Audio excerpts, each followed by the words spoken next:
Missus Arjun part 2.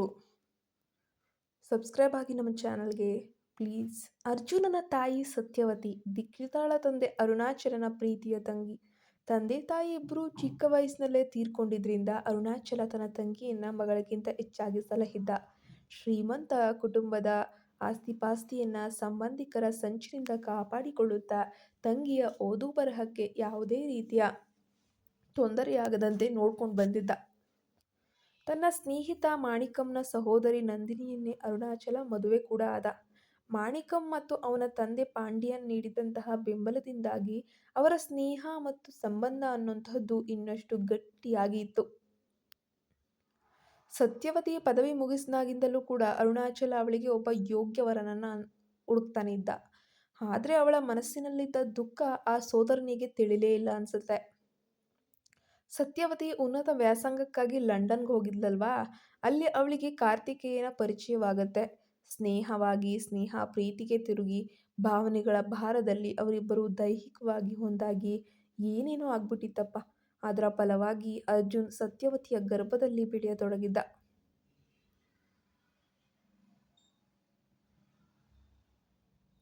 Satyavati ಈ ವಿಚಾರವನ್ನ ಅಣ್ಣನಿಗೆ ತಿಳಿಸ್ಬೇಕು ಅಂತ ಭಾರತಕ್ಕೆ ಮರಳಿದಾಗ ಅಲ್ಲಿ ಅವಳಿಗೆ ಕಾದು ಕುಳಿತಿದ್ದ ಅಣ್ಣ ನಿಶ್ಚಯಿಸಿದ ಮದುವೆ. ಅಣ್ಣನ ಗೌರವಕ್ಕೆ ಧಕ್ಕೆ ಬರದಂತೆ ಅವಳು ಸುಮ್ಮನಿದ್ರೂ ಹೊಟ್ಟೆಯಲ್ಲಿ ಬೆಳೆಯುತ್ತಿದ್ದ ಮಗು ಅವಳನ್ನ ಸುಮ್ಮನಿರೋಕೆ ಬಿಡ್ಲಿಲ್ಲ.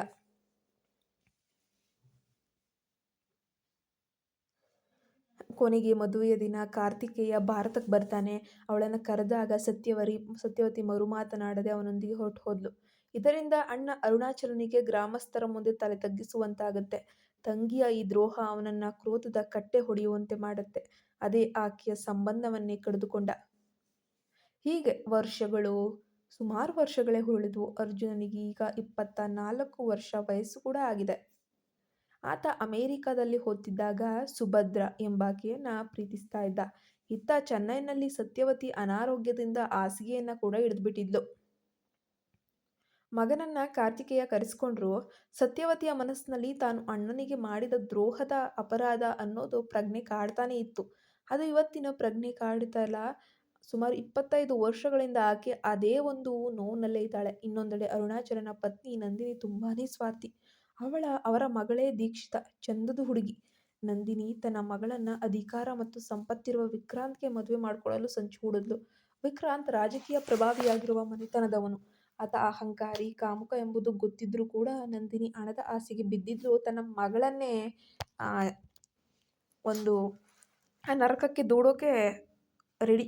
ವಿಕ್ರಾಂತ್ ದೀಕ್ಷಿತಾಳ ಸೌಂದರ್ಯಕ್ಕೆ ಮರುಳಾಗಿ ಮದುವೆಯಾದವನೇ ಹೊರತು ಅವಳ ಮನಸ್ಸನ್ನ ಎಂದೂ ಪ್ರೀತಿಸಲಿಲ್ಲ.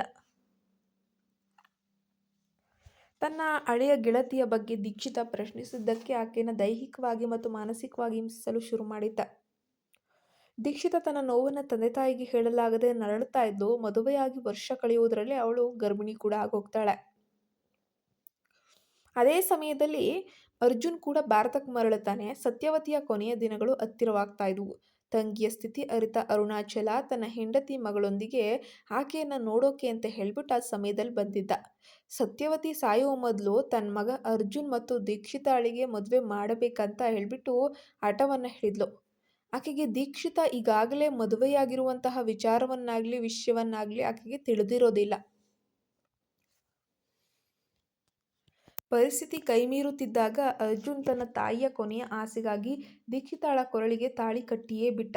ಅರ್ಜುನ್ ತಾಳಿ ಕಟ್ಟುವಾಗ ಅರುಣಾಚಲ ತಡೆಯಲು ಹೋದ್ರೂ ನಂದಿನಿ ತನ್ನ ಮಗಳ ಕಷ್ಟದ ಬದುಕು ದೂರವಾಗ್ಲಿ ಎಂಬ ಸ್ವಾರ್ಥದಿಂದ ಹೇಳ್ಬಿಟ್ಟು ಮೌನವಾಗಿ ಅರುಣಾಚಲನ ಒಂದು ಕೈಯನ್ನ ಬಿಗಿಯಾಗಿನೇ ಹಿಡ್ಕೊಂಡ್ಬಿಡ್ತಾಳೆ.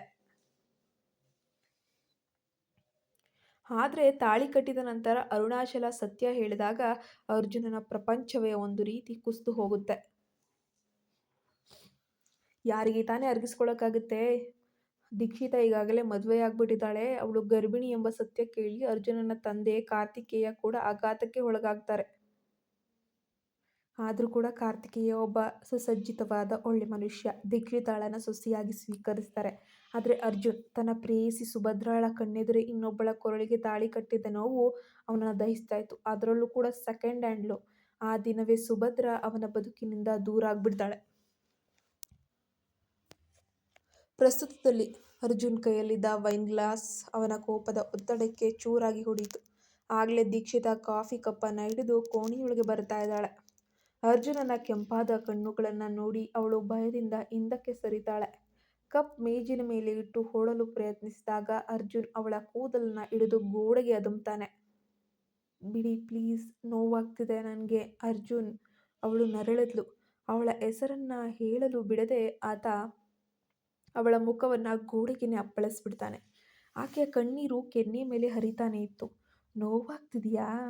ಹಾಂ ಹಾಂ, ನೋವಾಗಲಿ ಅಂತಾನೆ ಹಿಡ್ಕೊಂಡಿರೋರು. ನನಗೂ ಹೀಗೆ ನೋವಾಗ್ತಿದೆ ದೀಕ್ಷಿತಾ. ನಿನಗೆ ನಿನ್ನ ತಲೆಯನ್ನು ಬಿಟ್ಬಿಟ್ರೆ ನೋವು ಕಮ್ಮಿ ಆಗುತ್ತೆ, ಆದರೆ ನನ್ನ ನೋವು ಕಮ್ಮಿನೇ ಆಗೋದಿಲ್ಲ. ನಿನ್ನ ತಾಯಿ ಮತ್ತು ನೀನು ಸೇರಿ ನನ್ನ ಬದುಕನ್ನೇ ಕೊಲೆ ಮಾಡಿಬಿಟ್ರಿ. ನನ್ನ ತಾಯಿಯ ಕೊನೆಯ ಆಸೆ ಎಂಬ ಕಾರಣಕ್ಕೆ ನೀನು ಬದುಕಿದ್ದೀಯಾ ಅಷ್ಟೇ, ಆದರೆ ನಿನ್ನನ್ನು ಹೀಗೆ ಚಿತ್ರಹಿಂಸೆ ಕೊಟ್ಟು ಸಾಯಿಸುವುದರಲ್ಲೇ ನನಗೆ ಒಂಥರ ಸುಖ ಸಿಗುತ್ತೆ ಎಂದು ಗರ್ಜಿಸಿದ್ದ. ಇಂದು ಸುಭದ್ರಾಳ ಕಣ್ಣಲ್ಲಿ ದ್ವೇಷ ನೋಡಿದ್ದೆ. ಅವಳು ನನ್ನನ್ನು ಪ್ರೀತಿಸ್ತಿದ್ದ ಕಣ್ಣುಗಳಲ್ಲಿ ಇಂದು ದ್ವೇಷ ತುಂಬಿತ್ತು. ಆ ದ್ವೇಷಕ್ಕೆ ಕಾರಣ ನೀನು ಎಂದು ದೀಕ್ಷಿತಾಳನ್ನು ಜೋರಾಗಿ ದುಡ್ಬಿಟ್ಟ. ಅವಳು ತನ್ನ ಹೊಟ್ಟೆಯನ್ನೇ ಹಿಡಿದುಕೊಂಡು ನೆಲಕ್ಕೆ ಬಿದ್ಲು. ಅರ್ಜುನ್ ಅವಳ ಬಳಿ ಬಂದು ಕೆನ್ನೆಯನ್ನು ಸವರಿ ಕ್ರೂರವಾಗಿ ನಕ್ಕ. ನೋಡು ನೋಡು, ನಿನ್ನ ಕೊರಳಲ್ಲಿ ಈ ತಾಳಿ ಇದೆ ಎಂಬ ಕಾರಣಕ್ಕೆ ನಿನ್ನ ಹೊಟ್ಟೆಯಲ್ಲಿರುವ ಬೇರೆಯವನ ಮಗುವಿಗೆ ನಾನು ತಂದೆಯಾಗೋಕ್ಕೆ ಖಂಡಿತ ಸಾಧ್ಯವಿಲ್ಲ. ನನಗೆ ಅಂತಹ ದರ್ದ್ ಏನೂ ಇಲ್ವಲ್ಲ. ನಿನಗೆ ವಿಚ್ಛೇದನ ಬೇಕಿದ್ರೆ ಕೇಳಿಬಿಡು, ಈಗಲೇ ಕೊಡ್ತೇನೆ. ನನ್ನ ಹತ್ತಿರ ಬರುವ ಆದಿಯನ್ನು ಮರ್ತ್ಬಿಡು ಎಂದು ಗಾಯಗೊಂಡ ಸಿಂಹದಂತೆ ಗರ್ಜಿಸಿ ಅಲ್ಲಿಂದ ಹೊರಟು ಹೋಗ್ತಾನೆ. ಬೆಳಗಿನ ಜಾವದ ಮೊಬ್ಬು ಮುಸುಕಿದ ವಾತಾವರಣ. ಅರ್ಜುನ್ ಬಾಲ್ಕನಿಯ ಬೇಲಿಯನ್ನು ಗಟ್ಟಿಯಾಗಿ ಹಿಡಿದು ತೋಟವನ್ನು ದಿಟ್ಟಿಸಿದ. ರಾತ್ರಿಯಿಡೀ ಹಳೆಯ ನೆನಪುಗಳ ಸುಳಿಯಲ್ಲಿ ಸಿಲುಕಿದವನಿಗೆ ಒಂದು ಕ್ಷಣವೂ ಕೂಡ ನಿದ್ರೆ ಹತ್ತಿರ ಅನ್ನೋದೇ ಸುಳಿಲಿಲ್ಲ. ಕಣ್ಣುಗಳು ರಕ್ತದಂತೆ ಕೆಂಪಾಗಿದ್ದುವು. ಮುಖದಲ್ಲಿ ಎಳ್ಳಷ್ಟು ಕೂಡ ದಯೆಯಿಲ್ಲದ ಕ್ರೌರ್ಯ ಮಿನುಗ್ತಾ ಇತ್ತು. ಸುಭದ್ರಾಳ ನೆನಪು ಒಂದು ಕಡೆಯಾದರೆ, ತನ್ನ ಒಂದು ಕೋಣೆಯೊಳಗೆ ಹೆಂಡತಿಯಾಗಿ ಕುಳಿತಿರುವ ದೀಕ್ಷಿತಾಳ ಮೇಲಿನ ಅತಿಯಾದ ಕೋಪ, ಕ್ರೌರ್ಯ, ದ್ವೇಷ ಇನ್ನೊಂದು ಕಡೆ ಹುಕ್ಕುತ್ತಾ ಇದೆ. ಅವಳನ್ನು ಕಾಣ್ತಾ ಇದ್ರೆ ಅವನ ರಕ್ತ ಅನ್ನೋದು ಕುದೀತಿತ್ತು. ಈ ಬದುಕೇ ಅಸಹ್ಯ ಅನ್ನಿಸ್ತಾ ಇದೆ ಎಂದು ಹೆದರಿಕೆಯಿಂದ ಗೊಣಗುತ್ತಾ ಕೋಣೆಯೊಳಗೆ ಹೆಜ್ಜೆ ಹಾಕಿದ್ದ. ಅವನ ಕಣ್ಣುಗಳು ತನ್ನಿಂತಾನೇ ಸೋಫಾದತ್ತ ತಿರುಗಿದ್ವು. ಮೊದಲ ದಿನ ಆತ ಮಾಡಿರುವಂತಹ ಒಂದು ರಂಪಾಟದ ನಂತರ ದೀಕ್ಷಿತಾ ಸೋಫಾದ ಮೇಲೆಯೇ ಉದುರಿ ಮಲಗ್ತಾ ಇದ್ಲು.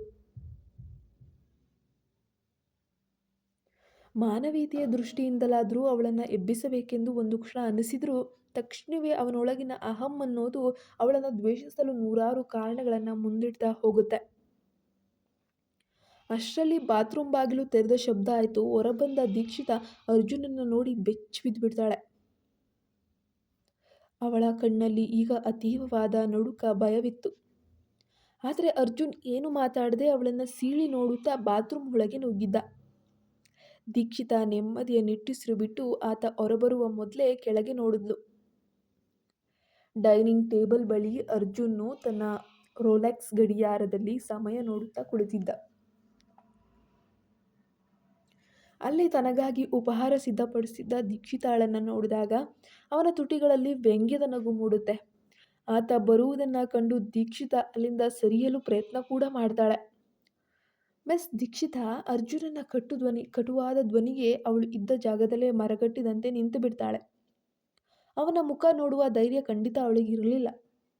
ಹೇ ಇಲ್ಲಿ ನೋಡು ಎಂದವನಿಗೆ ದೀಕ್ಷಿತಾ ತಟ್ಟೆಯನ್ನೇ ದಿಟ್ಟಿಸುತ್ತಾ ನಿಂತದ್ದು ಕಾಣಿತು.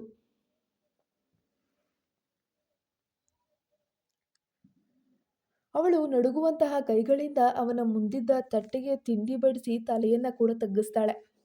ಅವಳ ನಡುಕ ನೋಡಿ ಅರ್ಜುನನಿಗೆ ಏನೋ ಒಂದು ರೀತಿ ಹಿತವನ್ನಿಸುತ್ತೆ, ಖುಷಿ ಅನಿಸುತ್ತೆ. ನೀನೇ ಅಡುಗೆ ಮಾಡಿದರೆ ಚೆನ್ನಾಗಿರ್ತಿತ್ತು, ಆದರೂ ಪರವಾಗಿಲ್ಲ, ನೀನು ಮುಟ್ಟಿದ್ದೀಯಾ ಅಂತ ಆಹಾರ ವ್ಯರ್ಥ ಮಾಡುವುದು ಸರಿಯಲ್ಲ ಅಲ್ವಾ?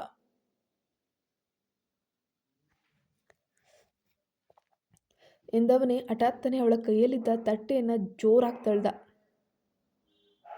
ಬಿಸಿ ಬಿಸಿ ತಿಂಡಿ ಹೊಗೆ ಆಡ್ತಾ ಇತ್ತು. ದೀಕ್ಷಿತಾಳ ಕಾಲಿನ ಮೇಲೆ ಚೆಲ್ಬಿಡ್ತು. ಪಿಂಗಾಣಿ ತಟ್ಟೆ ಕೂಡ ನೆಲಕ್ಕೆ ಬಿದ್ದ ಮೇಲೆ ಚೂರು ಚೂರಾಗಿ ಚಿತ್ರಾನ್ನಾಗಿ ಅವಳ ಕಾಲನ್ನೇ ಇರಿತು. ಅವಳು ನೋವಿನಿಂದ ನರಳಿದ್ಲು. ಅರ್ಜುನ್ ನಿಂತು ನಿರಾಳವಾಗಿ ಅವಳ ನೋವನ್ನು ಆಸ್ವಾದಿಸ್ತಾ ಖುಷಿ ಪಡ್ತಾ ಇದ್ದಾನೆ. ಶ್ರೀಮತಿ ಅರ್ಜುನ್ ಅವರೇ, ಆತ ಕರೆದ ಶೈಲಿಗೆ ದೀಕ್ಷಿತಾ ಅಲ್ಲೂ ಕಡಿಯುತ್ತಾ ಅವನತ್ತ ನೋಡಿದ್ಲು. ಕಾಲಿನ ಉರಿ ಹೆಚ್ಚಾಗ್ತಿದ್ರೂ ಅವಳು ಕಣ್ಣೀರು ಹಾಕಲಿಲ್ಲ. ನನ್ನ ಪತಿ ಕೆಲಸಕ್ಕೆ ಹೋಗ್ತಿದ್ದಾನೆ, ಬಾಗಿಲಿಗೆ ಬಂದು ದಾರಿ ತೋರಿಸ್ಬೇಕು ಅನ್ನೋ ಕನಿಷ್ಠ ಜ್ಞಾನ ಕೂಡ ಇಲ್ವಾ ನಿನಗೆ? ಬಾಯಿರ್ಲಿ ಎಂದು ಬಾಗಿಲಿಗೆ ಹೊರಗೆ ನಿಂತು ಆಜ್ಞಾಪಿಸಿದ್ದ. ದೀಕ್ಷಿತ ಕುಂಟುತ್ತಾ ಕುಂಟುತ್ತಾ ಅವನತ್ತ ನಡೆಯುವಾಗ ಪಿಂಗಾಣಿ ಚೂರು ಅವಳ ಕಾಲನ್ನು ಮತ್ತಷ್ಟು ಆಳವಾಗಿ ಗಿಚ್ಚಿತು. ಹಾ ಅಮ್ಮ!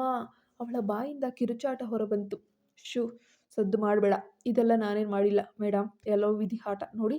ಇದು ಸಾಮಾನ್ಯ ಮನುಷ್ಯನಿಗಾದರೆ ನಾನು ಪಾಪ ಅಂತ ಅಂದ್ಕೊಳ್ತೀನೇನೋ, ಆದರೆ ನೀನಿದೆಯಲ್ಲ, ಹೀಗೆ ನೋವಿನಿಂದನೇ ನರಳ್ತಾ ಇರೋದನ್ನು ನೋಡಿದ್ರೇ ನನಗೆ ಸಖತ್ ಖುಷಿ ಆಗೋದು. ನಾನು ಮಾಡಿರೋ ಮೋಸಕ್ಕೆ ನೀನು ಎಷ್ಟು ನೋವು ಅನುಭವಿಸಿದ್ರು ಕಮ್ಮಿನೇ ಅನಿಸುತ್ತೆ ನೋಡು. ಸರಿ, ನನಗೆ ಆಫೀಸಿಗೆ ತಡ ಆಗ್ತದೆ ಅಂತ ಹೇಳಿ ನಿರ್ದಯವಾಗಿ ಹೇಳಿದ ಅರ್ಜುನ್ ಅವಳ ಕೆನ್ನೆಯನ್ನು ಹಗುರವಾಗಿ ತಟ್ಟಿ, ಹೀಗೆಯೇ ಇರು, ನಿನ್ನ ಈ ಅವತಾರ ನನಗಿಷ್ಟ ಮಿಸ್ಸಸ್ ಅರ್ಜುನ್ ಎಂದು ವ್ಯಂಗ್ಯವಾಗಿ ನಕ್ಕು ಹೊರಟು ಹೋಗ್ತಾನೆ. ಅವನು ಹೋದ ದಾರಿಯನ್ನೇ ನೋಡ್ತಿದ್ದಂತಹ ದೀಕ್ಷಿತ ನೆಲದ ಮೇಲಿದ್ದ ರಕ್ತದ ಕಲೆಗಳನ್ನು ನೋಡಿ ಕಣ್ಣನ್ನು ಮುಚ್ಚಿಕೊಳ್ತಾಳೆ. ಇವರು ಮನುಷ್ಯರು ಅಥವಾ ಪ್ರಾಣಿನೋ? ಇವರು ಈ ದ್ವೇಷದ ಮಧ್ಯೆ ನಾನು ಹೆಂಗೆ ಬದುಕಲಿ? ನಾನು ಸುಭದ್ರಾ ಜೊತೆ ಮಾತಾಡಲೇಬೇಕು. ಈ ಸುಳ್ಳಿನ ಬದುಕು ಎಲ್ಲರಿಗೂ ಕೂಡ ಒಂದು ರೀತಿ ನೋವನ್ನು ಕೊಡ್ತಾನೇ ಇದೆ ಎಂದು ದೇವರಿಗೆ ಮೊರೆ ಇಟ್ಲು. ಈ ಕ್ಷಣದಲ್ಲಿ ಅವಳಿಗೆ ತನ್ನ ತಂದೆ ಅರುಣಾಚಲ ನೆನಪಾದರು. ತಾನು ಮೊದಲ ಮದುವೆಯಲ್ಲಿ ಪಟ್ಟ ಕಷ್ಟ ಕಂಡು ಅವರು ಅದೆಷ್ಟು ನೊಂದಿದ್ರು. ಈಗ ಈ ವಿಷಯ ಅವರಿಗೆ ತಿಳಿದರೆ ಅವರು ಬದುಕುಳಿಯೋದೇ ಇಲ್ಲ ಎಂಬ ಭಯ ಅವಳನ್ನು ಒಂದು ಕ್ಷಣ ಕಾಡತೊಡಗಿತ್ತು. ಅದೇ ಹೊತ್ತಿಗೆ ಹೋಟೆಲ್ನಲ್ಲಿ ಅರ್ಜುನ್ ಮತ್ತು ಸುಭದ್ರಾ ಇಬ್ಬರು ಕೂಡ ಮುಖಾಮುಖಿಯಾಗ್ತಾರೆ.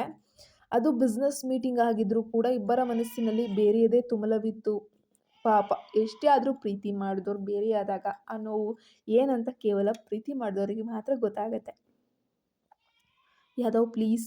ಸುಭದ್ರಾಳ ಧ್ವನಿ ಗದ್ಗದಿತವಾಗಿತ್ತು. ಎಷ್ಟು ಬೇಗ ಬದಲಾದೆ ಸುಬ್ಬಿ. ನಮ್ಮ ಸಂಬಂಧ ಮುಗಿದಿರಬಹುದು, ಆದರೆ ನಿನಗೆ ನಾನು ಎಂದಿಗೂ ಅದೇ ಅರ್ಜುನ್ ಅವಳ ಕಣ್ಣುಗಳನ್ನೇ ನೋಡುತ್ತಾ ಹೇಳಿದ. ಅರ್ಜುನ್ ವಾಸ್ತವವಾಗಿ ಒಪ್ಕೊ. ಅರ್ಜುನನ್ನ ಪ್ರೀತಿಯಿಂದ ಯಾದವ್ ಅಂತ ಕರೀತಾ ಇದ್ಲು. ನೀನು ಈಗ ವಿವಾಹಿತ ದೀಕ್ಷಿತ, ನಿನ್ನ ಹೆಂಡತಿ. ಅವಳ ಮೇಲೆ ದ್ವೇಷ ಸಾಧಿಸೋದನ್ನು ಬಿಟ್ಟು ಬದುಕೋದನ್ನು ಕಲಿ. ಅವಳು ಒಬ್ಬ ಹೆಣ್ಣು ಎಂಬುದನ್ನು ಮರಿಬೇಡ. ಸುಭದ್ರಾ ಕೂಡ ಅದನ್ನು ಮೃದುವಾಗಿ ಹೇಳಲು ಪ್ರಯತ್ನಿಸಿದ್ಲು. ಛೇ, ನೀನು ಮತ್ತೊಮ್ಮೆ ಏನಾದರೂ ಅವಳ ಹೆಸರನ್ನು ಎತ್ತಿದ್ರೆ ನಾನು ಮನುಷ್ಯನಾಗಿ ಉಳಿಯೋದಿಲ್ಲ. ಸುಬ್ಬಿ, ಅವಳ ಹೆಸರನ್ನು ತಂದು ನಮ್ಮ ನಡುವೆ ಇರುವ ಅಲ್ಪ ಕ್ಷಣಗಳನ್ನು ವಿಷ ಮಾಡಬೇಡ ದಯವಿಟ್ಟು. ಅರ್ಜುನ್ ಸಿಟ್ಟಿನಿಂದ ಆರ್ಭಟಿಸಿದ. ಸುಭದ್ರಾ ಅವನ ಕಣ್ಣಲ್ಲಿದ್ದ ನೋವು ಕಂಡು ಮರುಗಿದ್ಲು. ಅರ್ಜುನ್, ನಾನು ಯಾವಾಗಲೂ ಕೂಡ ನಿನ್ನವಳೆ, ಆದರೆ ಈ ಪರಿಸ್ಥಿತಿಯಲ್ಲಿ ನಾವು ಜೊತೆಯಾಗಲು ಖಂಡಿತ ಸಾಧ್ಯವಿಲ್ಲ. ನಾವು ಈ ಜನ್ಮದಲ್ಲಿ ಒಂದಾಗೋಕ್ಕೆ ಸಾಧ್ಯ ಇಲ್ಲ ಅನಿಸುತ್ತೆ. ನನ್ನ ಮೇಲಿನ ಪ್ರೀತಿಯಿಂದ ನೀನು ಅವಳಿಗೆ ಅನ್ಯಾಯ ಮಾಡಬೇಡ. ಅವಳು ನನ್ನ ಹಾಗೆ ಹೆಣ್ಣು. ನನಗೂ ಇನ್ನೊಂದು ಜೀವನ ಇರಬಹುದು, ಆದರೆ ಅವಳಿಗೆ ನೀನೇ ಜೀವನ. ಅರ್ಜುನ್ ತನ್ನ ಕೈಲಿದ್ದ ಒಪ್ಪಂದ ಪತ್ರಕ್ಕೆ ಸಹಿ ಹಾಕಿ ಎದ್ದು ನಿಂತ. ಈ ಒಪ್ಪಂದ ನಿನಗೆ ಖುಷಿಗಾಗಿ ಮಾತ್ರ, ಆದರೆ ನೆನಪಿಡು ಸುಬ್ಬಿ, ಅರ್ಜುನ್ ಯಾವಾಗಲೂ ನಿನ್ನವನೇ ಆಗಿರ್ತಾನೆ. ಆ ದೀಕ್ಷಿತ ಇರಬೇಕಾದ ಜಾಗದಲ್ಲಿ ನೀನು ಇಲ್ಲದಿರುವುದಕ್ಕೆ ಅವಳು ದಿನ ನರಕ ಅನುಭವಿಸಲೇಬೇಕು ಅಂತ ಹೇಳಿ ವೇಗವಾಗಿ ಹೊರನಡೆದ. ಸುಭದ್ರಾ ಮಾತ್ರ ತನ್ನ ದುಸ್ಥಿತಿಯನ್ನು ನೆನೆಸ್ಕೊಂಡು ಸುಮ್ಮನೆ ಕಣ್ಣೀರನ್ನು ಹಾಕುತ್ತಾ ಅಲ್ಲೇ ನಿಂತಿದ್ಲು. ರಾತ್ರಿ 11 ಗಂಟೆ. ದೀಕ್ಷಿತ ತನ್ನ ಗಾಯಗೊಂಡ ಕಾಲಿಗೆ ಮದ್ದನ್ನು ಹಚ್ಕೊಳ್ತಿದ್ದಾಳೆ. ತಂದೆ ಅರುಣಾಚಲನಿಂದ ಫೋನ್ ಕೂಡ ಬಂತು. ದೀಕ್ಷಿತ ಪುಟ, ಹೇಗಿದೆಯಾ ಮಗಳೇ? ಅರ್ಜುನ್ ಚೆನ್ನಾಗಿ ನೋಡ್ಕೊಳ್ತಿದ್ದಾನಾ? ಅವರ ಮೃದು ಧ್ವನಿ ಕೇಳಿ ದೀಕ್ಷಿತಾಳ ಕಣ್ಣು ಅನ್ನೋದು ಒಂದು ಕ್ಷಣ ತುಂಬಿ ಬಂತು. ಅಳಬೇಕು ಅನ್ನಿಸ್ತು. ನಾನು ಚೆನ್ನಾಗಿದ್ದೀನಪ್ಪ, ನೀವೇನು ಚಿಂತೆ ಮಾಡಬೇಡಿ ಅಂತ ಸುಳ್ಳನ್ನು ಕೂಡ ಹೇಳ್ತಾಳೆ. ನೋಡು, ನಿನ್ನ ತಾಯಿ ಮಾತಾಡಬೇಕಂತೆ, ಕೊಡಲೇ ಎಂದು ಅಪ್ಪ ಕೇಳಿದಾಗ, ಬೇಡಪ್ಪ, ನಾನು ಮಲಗಬೇಕು, ನಿದ್ದೆ ಬರ್ತಾ ಇದೆ ಎಂದು ತಕ್ಷಣ ನಿರಾಕರಿಸಿದ್ಲು. ತನ್ನ ತಾಯಿಯ ಹಣದ ಆಸೆಯಿಂದಲೇ ಇಷ್ಟೆಲ್ಲ ಅವಾಂತರವಾಗಿದ್ದು ಎಂದು ಅವಳಿಗೆ ಖಂಡಿತ ತಿಳಿದಿತ್ತು. ಫೋನ್ ಇಟ್ಟ ಮೇಲೆ ಅವಳು ಅರ್ಜುನನ ಹಾಸಿಗೆಯ ಬಳಿ ಹೋಗಿ ಕುಳಿತುಕೊಳ್ತಾಳೆ. ಅರ್ಜುನ್ ಮಾತ್ರ ಗಾಢ ನಿದ್ರೆಯಲ್ಲಿದ್ದರು. ಕನಸಿನಲ್ಲಿ ಸುಬ್ಬಿ ಸುಬ್ಬಿ ಸುಬ್ಬಿ ಅಂತ ಹೇಳಿಬಿಟ್ಟು ತುಂಬ ನರಳಾಡ್ತಾ ಇದ್ದ. ಅವನ ಮುಖದಲ್ಲಿದ್ದ ನೋವು ಮಾತ್ರ ಎದ್ದು ಕಾಣ್ತಾ ಇತ್ತು. ದೀಕ್ಷಿತ ತನ್ನನ್ನೇ ತಾನು ಮರೆತು ಅವನ ಕೂದಲನ್ನು ಸವರಿದ್ಲು. ತನ್ನ ಪ್ರೀತಿಯನ್ನು ಯಾರ ಮುಂದೆಯೂ ಕೂಡ ಹೇಳಲಾಗದೆ ರಹಸ್ಯವಾಗಿ ಎದೆಯಲ್ಲಿ ಹೂತು ಹಾಕೊಂಡಿದ್ಲು ಅವಳು. ಯಾವಾಗಲೂ ಕೂಡ ಅರ್ಜು ಅರ್ಜು ಅರ್ಜು ಮಾಮ ಎಂದು ಅವಳು ಮೆಲ್ಲಗೆ ಪಿಸುಗುಟ್ಟಿದ್ದು. ಆ ಹೆಸರಿನಲ್ಲಿ ಅವಳ ವರ್ಷಗಳ ಕಾಲದ ಪ್ರೀತಿ ಅನ್ನೋದು ಅಡಗಿತ್ತು. ಆದರೆ ಆ ಪ್ರೀತಿ ಅರ್ಜುನನಿಗೆ ಎಂದೂ ತಿಳಿಯದ ರಹಸ್ಯವಾಗಿಯೇ ಉಳಿದಿತ್ತು. ಆ ಪ್ರೀತಿ ಏನೋ ಆತ ತಾಳಿ ಕಟ್ಟಬೇಕಾದ್ರೆ ತಡೆದದ್ದು. ಕತೆ ಮುಂದುವರಿಯುತ್ತೆ. ಮುಂದೆ ಏನಾಗುತ್ತೆ ನೋಡೋಣ. ದಯವಿಟ್ಟು ನಮ್ಮ ಚಾನಲ್‌ಗೆ ಸಬ್ಸ್ಕ್ರೈಬ್ ಆದರೆ ಮಾತ್ರ ನಿಮಗೆ ಕತೆಗಳು ಸಿಗುತ್ತೆ. ನೀವೇನು ಸಬ್ಸ್ಕ್ರೈಬ್ ಆಗೋಕ್ಕೆ ದುಡ್ಡು ಕಟ್ಟಬೇಕಾಗಿಲ್ಲ. ಪ್ಲೀಸ್ ನೋಟಿಫಿಕೇಷನ್ ಆನ್ ಮಾಡಿಟ್ಕೊಳ್ಳಿ. ಹಾಗೆ ಮೆಂಬರ್ಸ್‌ಗೆ 24 ಅವರ್ಸ್ ಮುಂಚಿತವಾಗಿ ಕತೆ ಸಿಗುತ್ತೆ. ಧನ್ಯವಾದಗಳು.